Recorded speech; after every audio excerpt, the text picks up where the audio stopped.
Good evening, everyone. I think the Johnny Walker introduction makes it a little tricky to keep the session going, but we'll keep it tight, we'll keep it interesting, and that'll be our attempt. Let me invite, it's with a lot of pleasure I invite my fellow panelists, starting with Praveen Shikhandi.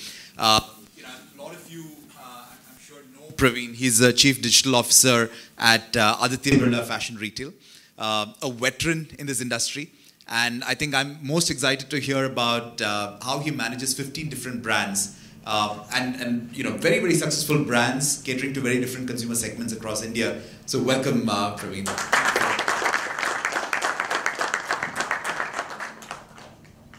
My other panelist is Rohit, Garg. And it's very interesting when you're called in to moderate a panel like this. Rohit is the B2B veteran. So over about 25 years or so, he started with manufacturing at Tata Steel, and from there to IT consulting to pharma and now agri.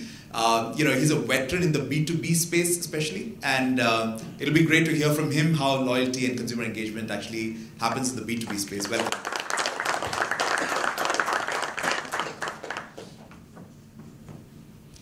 Unfortunately, Vikramjit was supposed to join us, but he couldn't join this session. So just to get started, what we thought was maybe first talk about, because we're saying about future, and it was quite a masterclass that Nagesh gave us just now, but just looking at what is likely to come through in the next decade of future. What are some of the top trends? And I'll start with that, again, just basis some learnings having worked with several amazing clients. And once I do that, I'll actually hand it over to the true experts, the practitioners, to talk about how they handle each of these trends and where do they go forward. So let me, if you can see this, start with the first trend there, going in the future. This is something that's spoken about a lot, which is the evolving consumer. And there's some exciting stories that we've heard about how the consumer is very different depending on the industry that you're in, whether it's B2B, B2C. There's a lot of talk, especially when you look at e-commerce, where they're saying lots and lots of additional new consumers are coming from smaller towns, and that's very interesting. So I'd been to a similar session earlier, and someone was talking about a particular beauty cosmetic product, and this was going live on one of the e-commerce platforms. And there was a lot of discussion to say, so paraben, it's a chemical, and this is one you want to say, there's no paraben in this. So there was a lot of discussion that happened in the organization which said, do we go with paraben free or do we go with no paraben? And I don't have the visuals with me, but if you look at the paraben free, it's a much, for want of a better word, classier kind of representation, and the no paraben is kind of a cross across this. So this is not, this is an anecdote that someone told me which I thought was very interesting. How many in this group would go with paraben free? Okay. How many of you would go with no paraben? Okay. Interestingly, the group that decided first went the other way around and said, paraben free is what we should kind of go out with. And the product was great. Lots of reviews. Nowadays you can do mining of reviews and all of that. And what came back was there were a lot of 1 stars. And apparently the reason was, people love the product, but they said, I've not got the free paraben along with it. Right? And this is the consumer. There is the evolving consumer. Do we know? Do we know who this is? Vernacular becomes a very important aspect. I do a lot of work in e-commerce, and there is this add to cart. People in this room, I'm sure, know what add to cart is. We don't have a sizable modern trade in the country. The notion of a cart when you go shopping does not exist. So when you actually think about the evolving consumer, who is a digital native, who is a mobile first consumer, who is expressing in the vernacular language, thinking in the vernacular language, are we able to adapt the way we connect with the consumer accordingly? So that's a big kind of, when we look at the next 150 million who are coming on to whatever your business is, how different are they? Are we catering to that? The second one is really this concept of n equal to 1. And usually what they say about n equal to 1 is hyper-personalization, right? Everyone talks about personalization, hyper-personalization. Actually, there are 2 sides to this coin. There is one which is hyper-personalization. The other one, which Mr. Nagesh so eloquently mentioned, this notion of loyalty cards is always, it's the notion of exclusivity, right? I will give it to my top 20%. Then I will tier them. I will go ahead with this. But actually what's interesting about n equal to 1 is I'm not going to leave a single customer behind. And that's the counter view or the other side of the coin about n equal to 1, which is not spoken much about. So it means every single consumer is important. The way I target her is going to be different. That's what hyper-personalization means. It is not just for that exclusive club of consumers, but I'm going to do it much more rampant. And of course, hyper-personalization, there's so many examples that we can talk about. My favorites were a couple. One is Spotify and Netflix. So Spotify actually looks at, what are your top bands, that you listen to and all of that. And it was interesting that when a band performs live in a particular city and you're one of the top listeners, there is a note that comes from you from one of the band members saying, hey, you're one of the top listeners of ours. You're one of our top listeners on top Spotify. You have an exclusive access to the pre-sale tickets, and would you be interested, right? The other one was on Netflix, which is really this consumer called, James Allen, let's say, who watches Netflix and all of that. And then there was a message that was sent to James, which essentially said, Jimmy, the president can now see you, right? Anyone wants to guess what it was about? It was the next season of House of Cards, right? Amazing way of saying, I know that you are not James, you are Jimmy, because I know in your social media, that's what everyone calls you. You're Jimmy, you're not James. So it's Jimmy, and it's about, I know what you're watching, I know where you stopped, I know what will entice you most. That is called hyper-personalization, how I landed to. So that's the power of n equal to 1. Don't leave any consumer, but also hyper-personalization. The third one is about predictive loyalty. And we talk a lot about this, loyalty economics and how it's very important. It's a classic dilemma of saying, how much are you spending on customer acquisition? How much are you spending on customer retention? When you know that the retained consumer will buy more, will prefer you more, will recommend you more, will forgive you more, but are we striking the right balance? And now talking about predictive loyalty, where even before the incident happens, you know that there's going to be a bad incident. Can you apologize in advance? And how do you actually mitigate the circumstances that are going to ensue? The fourth one is about tech. And tech we have spoken about at length. So this is this interesting dilemma. When you're a small company, it's all about consumer intimacy. And it's about, I know the consumer. I pick up the phone and talk to them, and whether it's a consumer or a customer, B2C or B2B. But suddenly when you build scale, which is what we all aspire to, you suddenly lose the access to the consumer. And again, Mr. Nagesh spoke about several examples. Does consumer get mentioned in the board document or anywhere there? I've heard that at Amazon, one of the things they do is they turn the table, one chair around and then say, that's the consumer. So, imagine she's in the room and talk about it.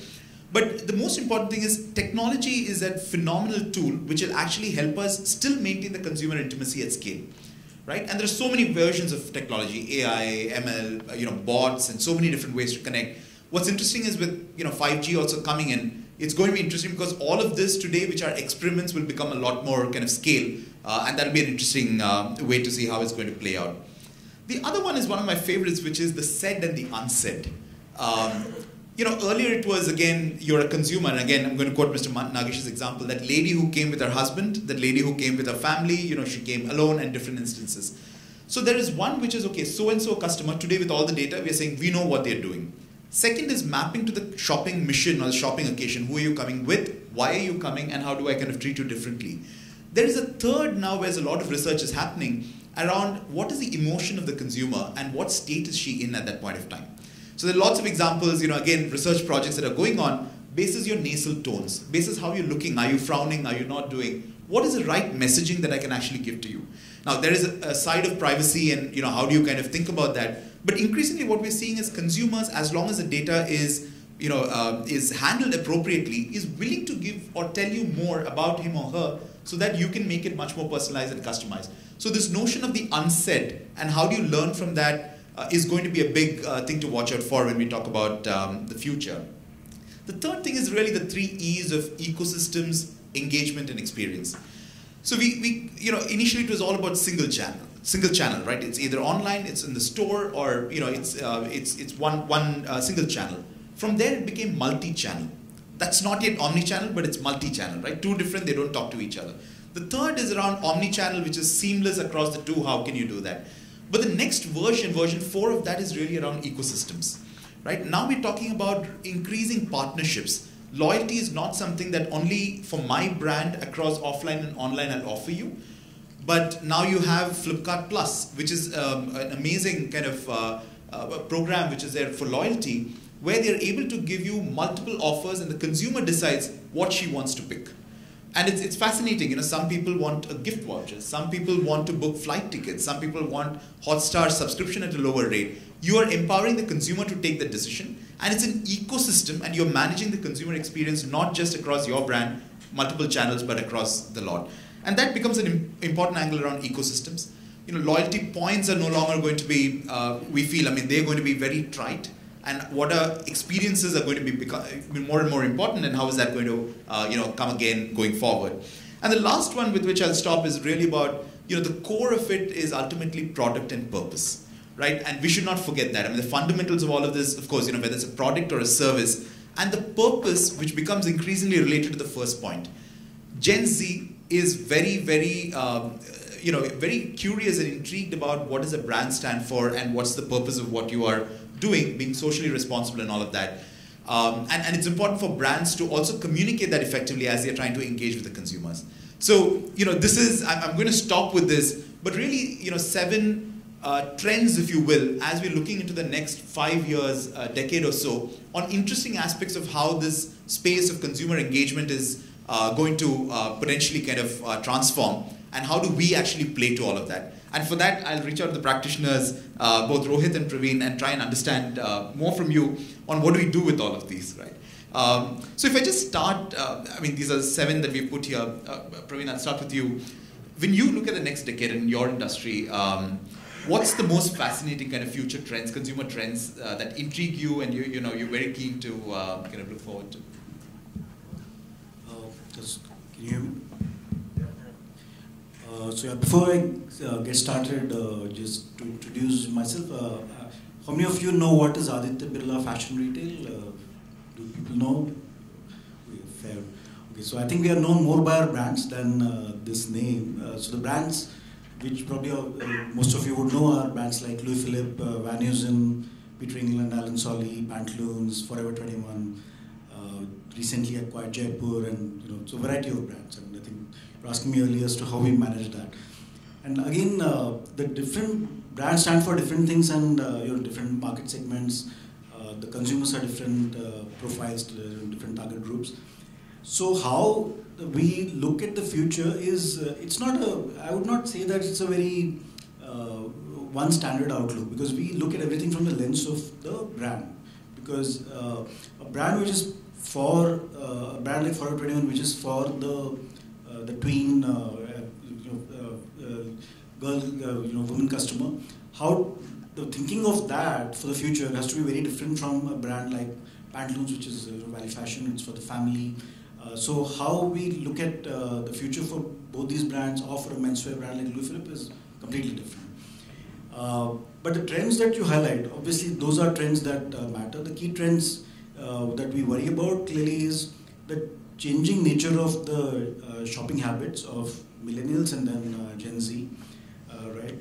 There and lots of studies around that. I'm sure all of you are familiar with those, but their familiarity with technology, the attention span, the way they would like to engage with brands is very different from a lot of what we've seen in older customers. And I guess that what we worry about a lot is also how do we stay relevant for the next generation of customers. While we have strong brands, well-known ones, how do we stay relevant for the future? That's clearly one part. The second part is also, the surprising trend, which you didn't highlight, but it's a demographic trend which we talk about a lot. And in fact, recently I was at one of these mega trend kinds of conferences, and they were talking about that what's happening in India is two parts. There is a growing younger consumer, but there are also growing 60 plus. So the senior citizen is also evolving, and a large market segment with the right, with disposable income and time to spare and things to do. And so that's the other customer segment that today we think about. And how do you stay relevant at both ends of the spectrum, either with the same brand or a mix of brands, is probably what we worry about. When it comes to shopping habits, obviously it's changing. Nagesh was saying earlier about how in India it's still at an early stage, 2%, and maybe fashion it's a little bit more, 10 to 15%. But what's happening globally is that inflection point has come where e-commerce has become far more relevant. I mean, I was recently talking to somebody about China, which is already probably the order of 30%, and some of the brands over 50%. They've become completely online brands on the back of players like Alibaba. So how is that going to change for our market, and how soon? And are we prepared for it? Right. So those are some of the questions that we worry about. Very interesting. Thank you. And I think the point about demographics is extremely interesting as well. From B2C to B2B, Rohit, when you look at your industry and and you have like extensive pharma and now in agri as well, what are you most excited about in terms of trends? So if you look at the B2B space, I would say that in last 7 to 8 years, I think there's a lot of traction which has happened in the loyalty space. More and more companies are actually eyeing up this area, and I've seen in pharma and now in agri that companies are actually kind of trying this concept on loyalty, and it is now very well established, at least in these two sectors which I've seen. And what I've seen initially when 7-8 years back when this concept was being toying around, both the partners and the customer side both were very skeptical about the program. I think it's because the technology was not very evolved, and also the benefit and the value proposition from both sides were not very well articulated. But I think what has happened is people have tried, and now the companies, the organizations, and as well as the partners whom they're offering the loyalty programs, I think the programs have run for considerable large amount of time now, and there is a belief and conviction that it's here to stay and it will work. And also with the data availability with Reliance Jio and other mobile providers, and data availability is coming in, and technology being as you mentioned, technology is getting evolved. The programs have got penetrated deeply into the large set of B2B customers. For example, the program that we ran in my previous organization, we were about 1 lakh chemists on the program, and now that we are running in the Corteva, we have close to 70,000-80,000 customers, and that's a massive number to reach to various cities and towns across India. So I think because of the technology and the data availability, the programs have reached out and the people have kind of learned how it works. Now I think in my opinion, the future trend would be around that if every company comes out with this loyalty program, now for the partner, how would you distinguish your loyalty program versus others? Because everybody is actually offering the same rebates, discounts, and everybody is offering a similar value proposition. And if for a chemist or for a retailer, if 10 companies are coming and offering the same thing, it becomes then a commodity rather than a kind of a loyalty program. So in that scenario, then I think that's where the data science and machine learning comes in the picture. That how do you, when you get so much amount of data coming in from the buying behavior, then how do you customize, as Mr. Nagesh says, how do you get into the N is equal to 1 or the customized offer and learn about the customer, whether what he bought or why he did not buy. And then from the data you go back and understand his historical purchase behavior and say that, hey Mr. Customer, I saw in last 12 months you have bought so and so, but I also know that you didn't buy this. So here is an offer for you. So how can we customize those offers for the individual partners? And that's where I think the trend would grow. Great.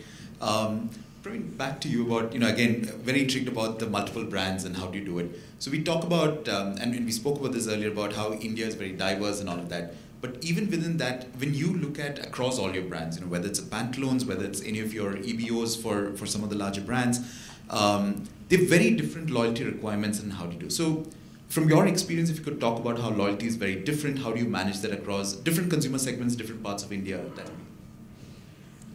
I think loyalty programs have also evolved. I think, again, like what Ravi said, the first one, Shoppers Stop, probably set the benchmark when it comes to large retailer loyalty program. So let's say Pantaloons has something similar. There's a tiering program. Then there are platinum, gold customers, and there are different offers to different customers, previews. So that's one kind of loyalty program, fairly complex one, and it's been there for a while. Some of the EBOs, the single brand EBOs, simpler, but again on the whole points earn and burn model.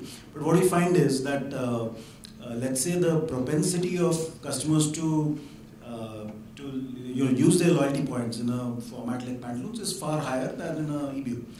So things like lapses and so on are much more there. So the consumer is let's say, less captured by a loyalty program when the buying behavior is, let's say, not that frequent as compared to a department store which sells for the whole family. So you go there far more often.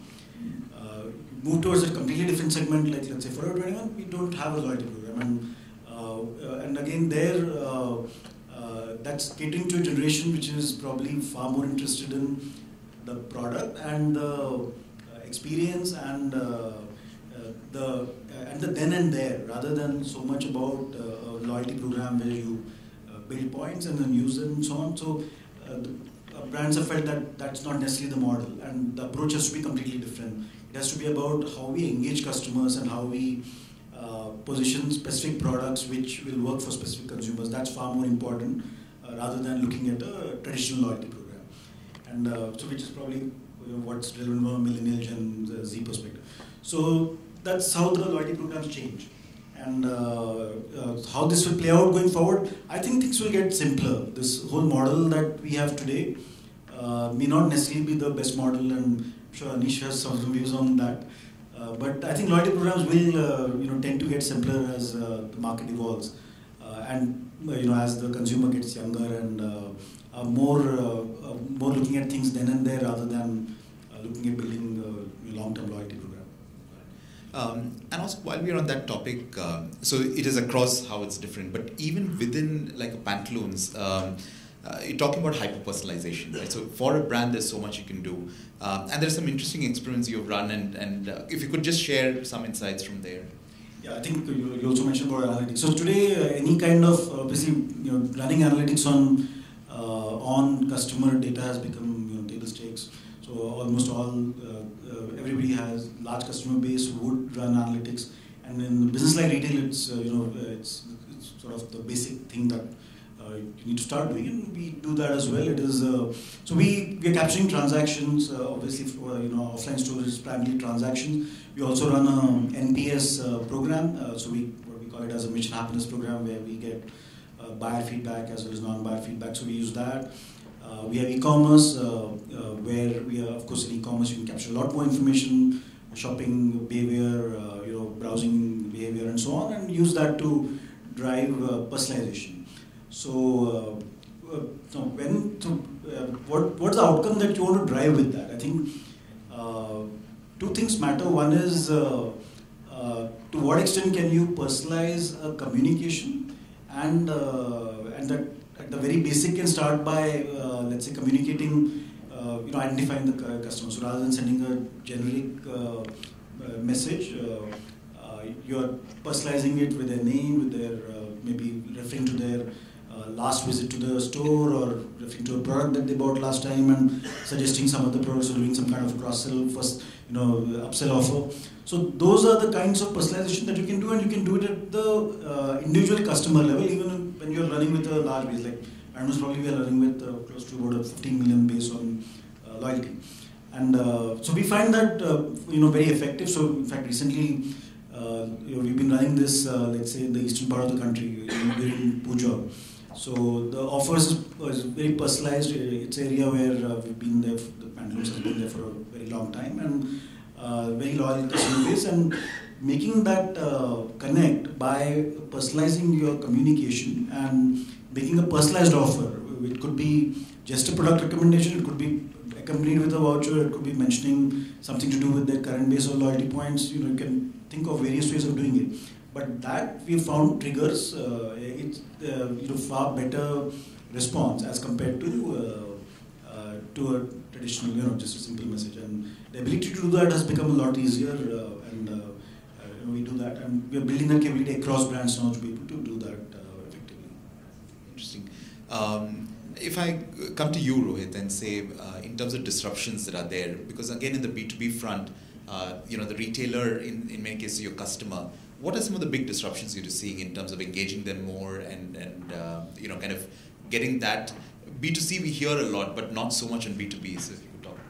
So on B2B space, I would say the disruption would happen primarily as more and more organizations do the data analytics, as Praveen said. I think it's about the customization of offers for each customer. For example, if now we deal with about 80,000 retailers, Now, 80,000 retailers, and we have, let's say, last 3-4 years of their purchasing behavior. Now, can we, and we have, let's say, 20 products, can we analyze for each retailer, are they buying all our top 10 products or not? And then cross-sell, upsell, as Praveen said, you can come with that. And then many of the times, even the shopkeepers, they don't know whether they have been buying certain products from this company or not, because there's so much of SKUs and inventories coming in. So at times, if you go with a very sharp message to the retailer that I know your purchasing behavior, I know you've been buying this, and we have this product also which is a leader in this category, but I understand that you've not been buying it. So would you be interested in that? And then it'll say, oh, I didn't know that, I have not bought it. So then they start placing, and then you then drive your sales organization towards it, and that's where the resource reallocation happens. That you drive that for this particular portfolio of the products, you drive your sales organization that you have to target these retailers, which are large retailers, but they have not been purchasing this particular product.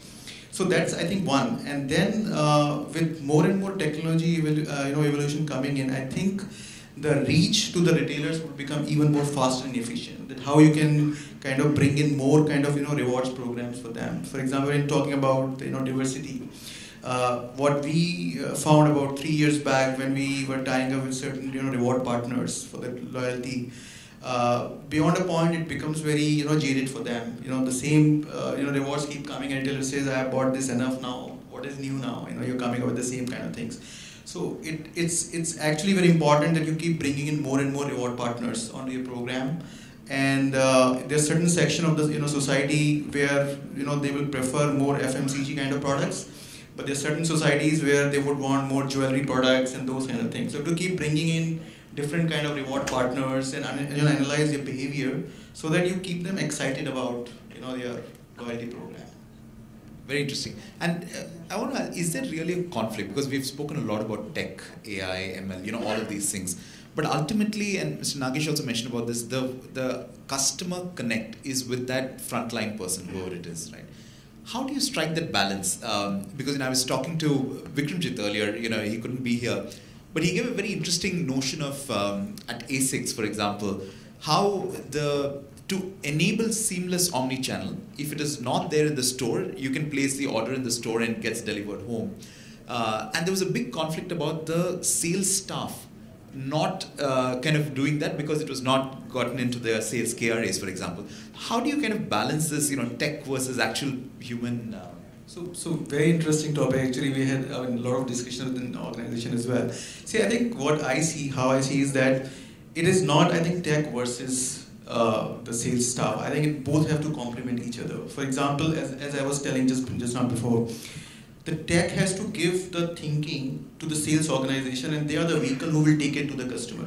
So until unless there is a brain behind who is working for the sales organization and giving them the feed that this is the right kind of message for this customer and this is where you need to go, the sales organization alone will they will do a corporate bombing. They will go all around, they will with full energy and all.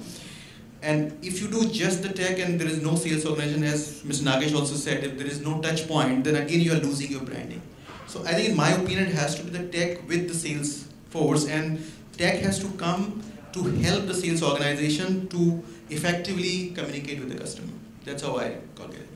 Praveen, what are your thoughts on that? How do you manage the conflict? No, I would agree with what you said, that it has to be the right mix of both. And I think often what struggles is with knowing how much and what, right? And frankly, it's very inspiring session earlier, right? How do you keep the frontline sales force motivated? And it's a cliche thing today to say that recently, so many organizations, recently Richard Branson, we was listening to one session by him, and he was talking about, he thinks of first keep your employees happy. If your employees are happy, they will make sure your customers are happy. So that it's a mantra, but how do you do that? It's not an easy one, and but what we do try and do is to enable the frontline sales force with tech, and I think that's very important. To what extent? Now again here, what changes is how much do you invest in training, how much do you invest in engaging the frontline sales versus technology. Sometimes those trade-offs have to happen.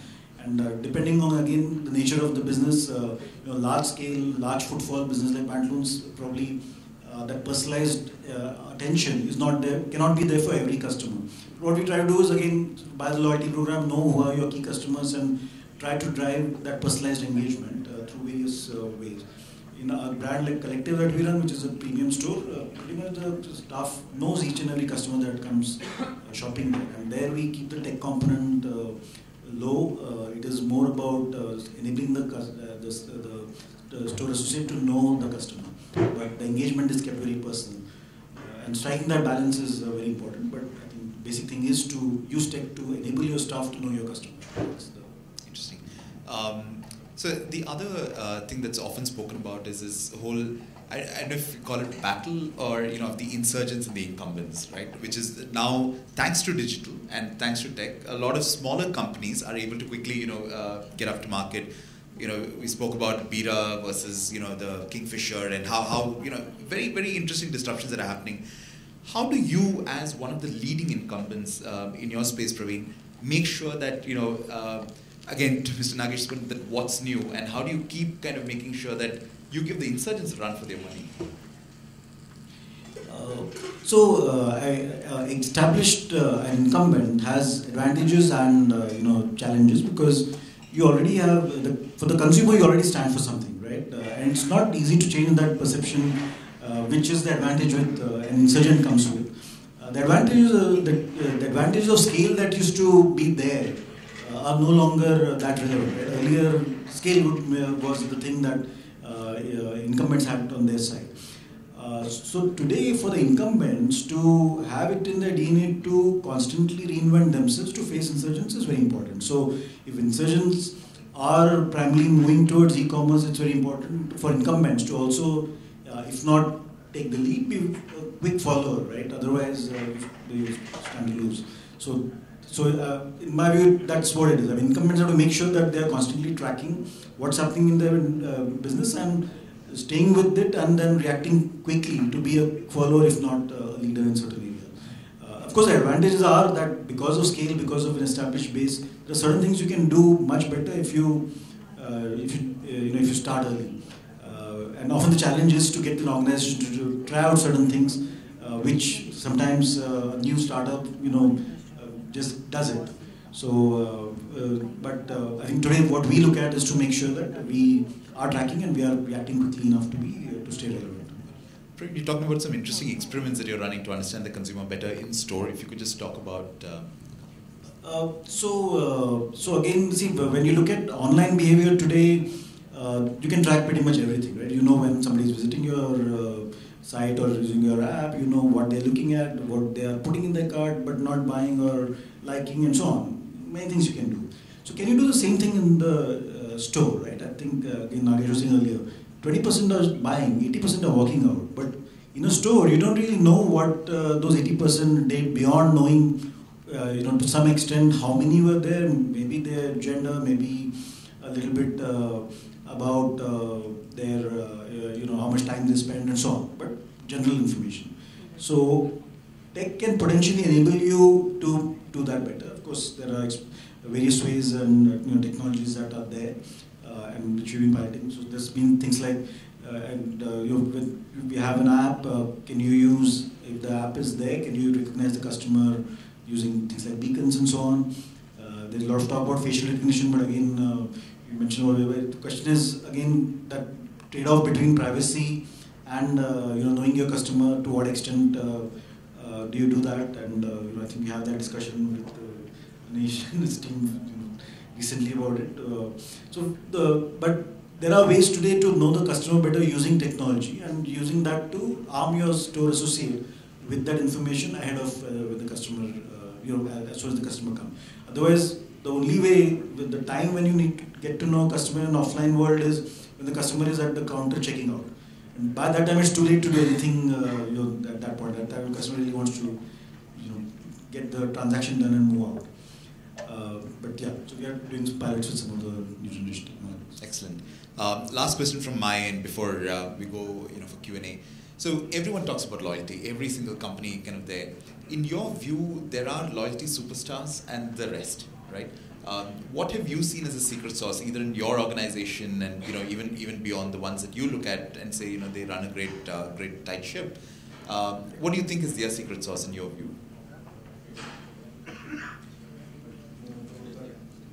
So I think, as I said earlier, I think it's all about the data. That's where the entire wisdom lies. I think the organizations which have they have learned the master of understanding the consumer behavior and what it actually is telling data, I think, and take it the customization back to the consumer. I think that's where I think it has succeeded. Moreover, that how easily and efficiently you can reach with the customer through your loyalty program, the technology platform, it has to be very easy so that they can easily transact and they can do that.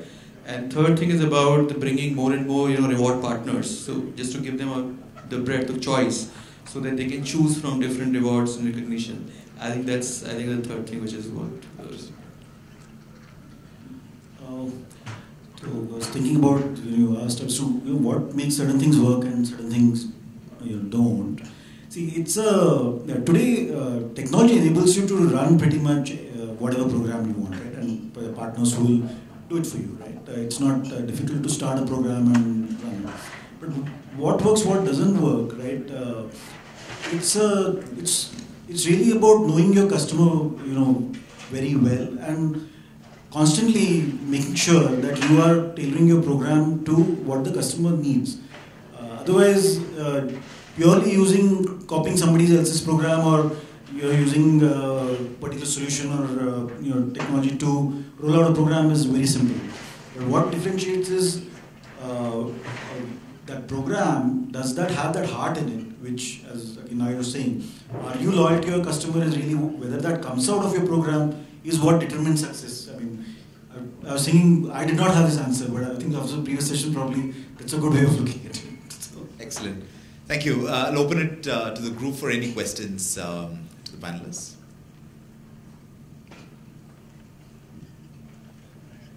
Please.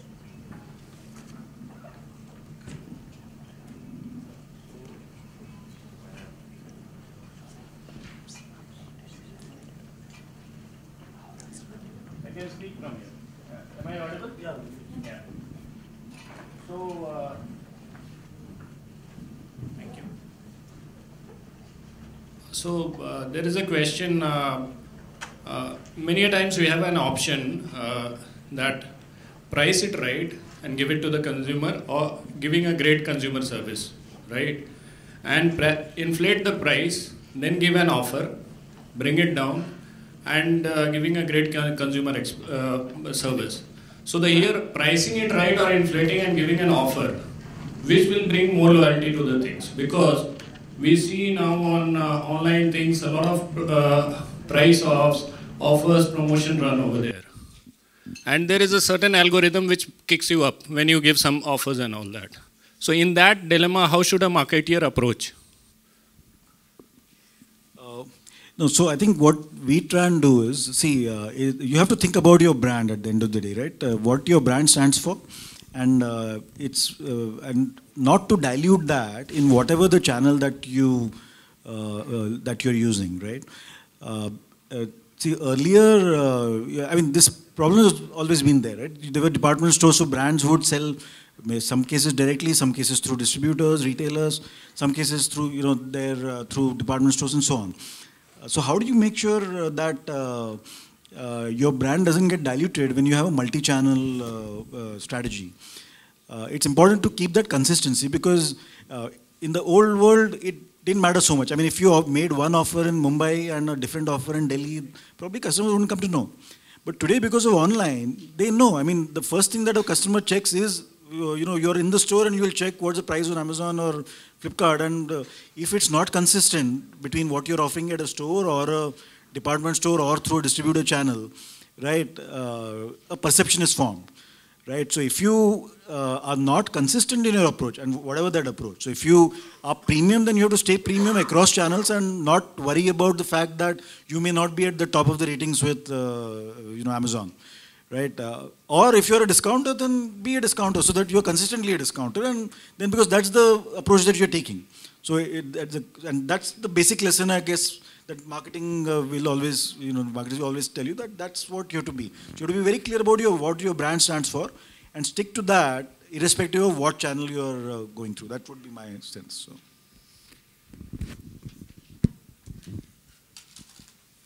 Hi, Praveen. This is a question for you. So while a lot of retailers are trying to leverage Amazon as a channel, I think everybody knows that one of the problems of Amazon is that the brand gets commoditized, because the kind of shopping that happens is primarily on price. Of course, I mean, reviews play a role, but price is the predominant factor. So how do you plan to combat such commoditization? Are you doing something different in the stores to kind of bring people back in the stores or make them spend more in the stores? Are you rethinking the store experience going forward? Good question. I think part of it I answered. That is, one is, when it comes to pricing, I think it's very important to be consistent. So that, see, if customers know that your pricing is going to be better online than in stores, then you will lose your store customers, right? So, or customers will come to stores and then shop online. So that consistency is very important. Now, whether which channel will work for you, I mean, different product obviously it matters. In a mobile phone, maybe there is not that much that you can do in store, and now you see that most stores are moving towards an experience center. I mean, obviously Apple started that, and most brands are following that route, right? But in fashion today, at least, we still see that there's a touch and feel factor. There is that matters.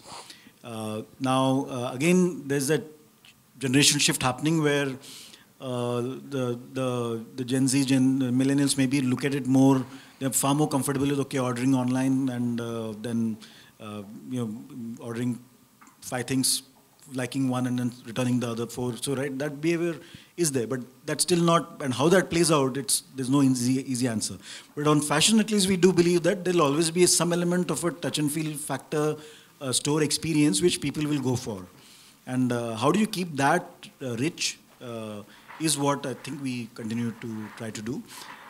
So that could be, I mean, obviously the ability to try out and find the right fit and so on in the store is very important, and keeping that live, plus improving the store engagement. So whether it is through whatever technology, how can you make your customer service associate far more responsive to the customer, so that experience of the customer in the store is very different, which will never be online. I mean, so can that become a driver for people to for stores to still also, continue to stay relevant? What we.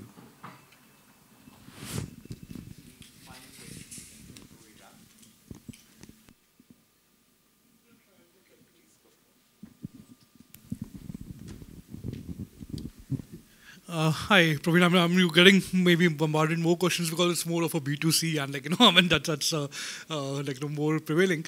My question is more in terms of when we try to really go hyper customizing for a particular customer and to one, right? I mean, what are the risks of really going wrong? Because end of the day, yes, I mean we started with saying, okay, a same person obviously at a particular point would behave differently, and you take those data points to really build a program around it. But what if once I really go hyper on that and maybe hit the wrong buttons, right? I mean, do you see any risk or any experiences which you think? Absolutely. I mean, there's lots that can go wrong, and you have to be careful in how you do it. Right. First, of course, is wrong data. Right. And we keep encountering that sometimes, that because often, let's say, as retailers, unlike, let's say, a bank or a telco, you don't have that in-depth information about your consumer. You typically have a phone number, mail ID, name, maybe gender, right? That's what you're working with. If any of those is not correct, I mean, if somebody gives their spouse's number or or some other number, you are going to send wrong communication. So it's very important to use behavior as behavior as more prominent determinant of what you behavior as in shopping behavior, feedback, or rather than even the information that you have captured. So when you're designing your models, you have to be very careful that you take care of data errors. Understanding what is the likelihood of data inconsistency, and keeping that in mind while working on that data. Second is also the communication. I mean, you have to be careful that your communication, in case there's an error, is not something which will completely put off the customer, right? So I think those two variables you have to keep in mind while you're designing your. But yes, I mean, there are places where things can go wrong. On that note, we'll call it a wrap. Thank you so much, Rohit. Thank you.